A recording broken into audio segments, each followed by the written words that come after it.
When hiring, what should we focus on? For example, general versus leadership hiring. There are so many dimensions that you can go to when hiring, and it's not an easy answer.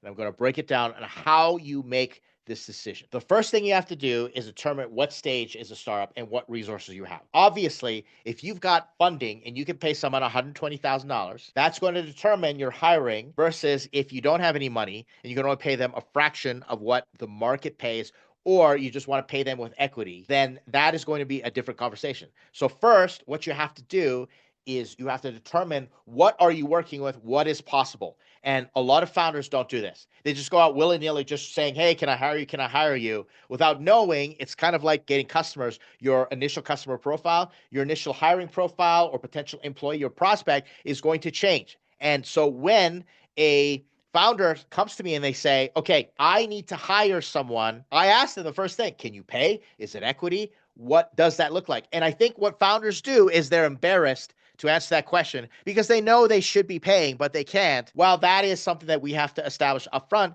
because I'm not going to go refer someone, or you're not going to talk to someone who already has a job and is looking for another job and jump that needs to replace that former salary. Maybe you're going to talk to someone who's working and who has a thriving job and wants to freelance on the side. Those are a completely different conversation. So you don't want to waste your time talking to the wrong person. The next thing that you do is, depending on your stage and your current team, you have to determine what range of skills do you need and what's going to be helpful for the startup. Now, let me do a little bit of an illustration for you. Let's put specific, general, and targeted on a spectrum. So let's say here you've got your employee that you need to hire, right? You've got the position. So I'm going to put this position right there. And on one side, on a scale of 1 to 10, number 1, you need someone general because you've got lots of things that need to get done, and you need someone just to toe the line and help and do everything, a bit of everything. And then on the scale of 10, you've got very specific. So we need someone who can specifically stand up our backend database using, I don't know, Node.js. I don't even know if you backend database with Node.js. I'm not technical, right? Backend, .NET backend database or AWS. So something very specific. Now you have to determine, based on the JD, the job description, where are you on this entire spectrum? And you have to write it out, a job description. Now, let me just be super clear, because I can just hear founders just going to complain.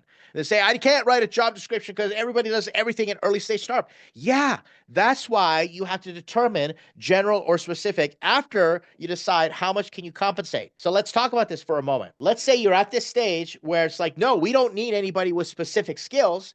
We need people who are going to come in and just do a little bit of everything. So we need generalists. Well, then write that in your job description. It's as simple as that. You tell them one moment you could be working on social media. Next moment you're interviewing customers. The next moment you are, I don't know, filling in forms. And the next moment you're doing graphical user interface design and changing colors on stuff.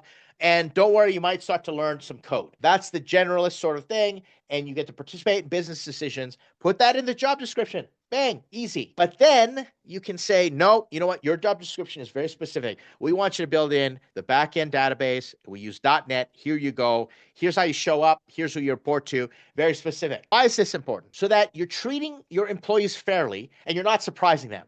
Because how many employees have I heard saying, I got hired to do one thing, marketing, and now they have me getting coffee and all those things. And I say, great, that's up to the employer to define it. But I say to them, you know what?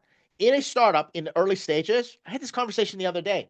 I said, nothing is beneath us. We are in startup mode. So if you need to scrub the floors and you need to pick up the phone the next moment, answer customer service, or smile and dial and call potential customers, that's what you're going to do. That's the startup life. You signed up for it. But if they tell me, but that wasn't in my job description and it doesn't match because we're in an early startup stage, I'm going to say tough new job description, if that's what the situation I've walked into. But later on, if you need someone to focus specifically, and this has happened to me before, I've hired people, we're working with this now, where I said, you come in to do one job, and I need you to do it. And then they come back to me and they say, I've done all this other stuff over here. And I go, look at your job description. I did not pay you to do all that. I pay you to do one job. I need you to do it. These are my expectations. And until you can do that one job, you don't get to do anything else. You don't get to talk about anything else. You don't get to dream about anything else. You don't get invited to those meetings. And I'm very clear. Why? Because I want employees to come in and do their jobs. That's what I'm paying you to do. Or earn your equity by doing your job. Because imagine if you're on a sports team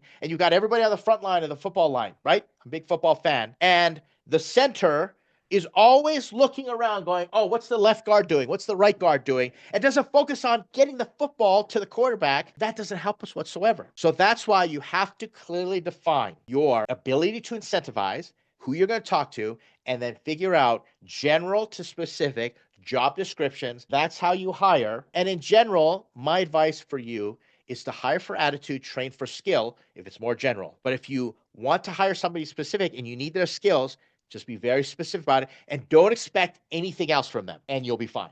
That's how you hire. Hope that was helpful. Let me know what thoughts you have. Questions, comments are appreciated.